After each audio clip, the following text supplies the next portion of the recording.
দেশে আসুন আমরা সবাই মিলে অন্তরে থাকবো। এদেশের প্রত্যেকটা মানুষকে সম্মান করি এবং ভালোবাসি। আমি মানুষকে মানুষ হিসাবে দেখবো, আমি দেখবো না সম্মান নাই, আমি মানুষকে মানুষের মর্যাদা দেব।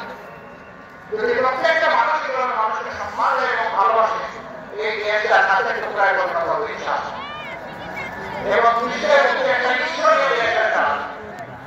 আর আমরা আমাদের ছাত্র সমাজকে কথা দিচ্ছি, এমন শিক্ষা তোমাদের হাতে ইনশাআল্লাহ তুলে দেওয়া হবে যে তোমরা একটা বেরোজা কাগজের টুকরা সার্টিফিকেট নিয়ে এই দুয়ারে ওই দুয়ারে আর উদাহরণ করা তোমাদের লাগবে না।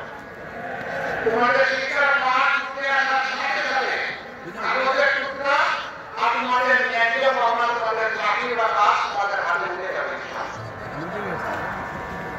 প্রত্যেকটি যুবকের যুবতীর হাতে আমরা দেশ গড়ার কারিগরের ভাব হিসাবে তৈরি করতে চাই। এরকম একটা জাতি যখন তৈরি হবে ইনশাআল্লাহ এই দেশের মানুষরা বিশ্বে চাকরির জন্য যাবে না। যেভাবে বিশ্বের মানুষের দেশে একটা উদ্যোক্তা চাকরি করার জন্য এই দেশে আমার কাছে গৌরব করে হবে ইনশাআল্লাহ। আমরা এই গৌরবটা ফিরিয়ে আনতে চাই। আপনারা এই লড়াই করে একমত। এমন একটা দেশ আপনারা চান যে সমাজে চাঁদাবাজি থাকবে না, যে সমাজে ঘুষ থাকবে না, যে সমাজে দখল বাণিজ্য চলবে না, যে সমাজে মানুষের মানুষের কোনো বৈষম্য হবে না, যে সমাজে ধর্মের ধর্মের কোনো বৈষম্য হবে না, এমন একটা দেশে আপনারা চান। সেই মানুষের মন্ত্রালয় চান তাই বলতে হয়ে গেলে না, তাদের আরো অনেক লড়াই করতে হবে, আরো অনেককে আবিষ্কার করতে হবে। সেই লড়াই এবং আবিষ্কার করতে আপনারা প্রস্তুত আছেন? আলহামদুলিল্লাহ। শীতের দিনে এত ঠান্ডা লাগছে তাই না? ওরকম তাহলে একটু দাঁড়ান, একটু তাকবীর দিয়ে গেল। লিল্লাহি তাকবীর, লিল্লাহি তাকবীর। বসুন আপনারা। আল্লাহ তাআলা আমাদেরকে সাহায্য করুন।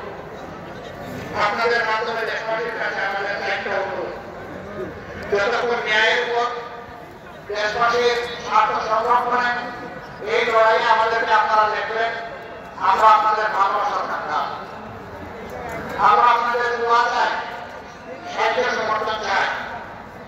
এই লড়াইয়ে আপনাদেরকে পাশে চাই, এই লড়াইয়ে আপনাদের বুকের বিছানায় একটু জায়গা চাই। আমি সাংবাদিক বন্ধুদেরকে আমাদের সাথে এই লড়াইয়ে অংশীদার করতে, আপনারা সমাজের চতুর্থ স্তম্ভ, আপনারা জাতির বিবেক আর সমাজের দর্পণ। আপনাদেরকে আমরা পাশে পেলে মুক্তির লড়াই আর বহু দেখতে যাবে ইনশাআল্লাহ। আপনারা আছেন, আর ঘনিষ্ঠ করতে চাই। আপনাদের সবাইকে অন্তরের অন্তঃস্থল থেকে কৃতজ্ঞতা জ্ঞাপন করছি।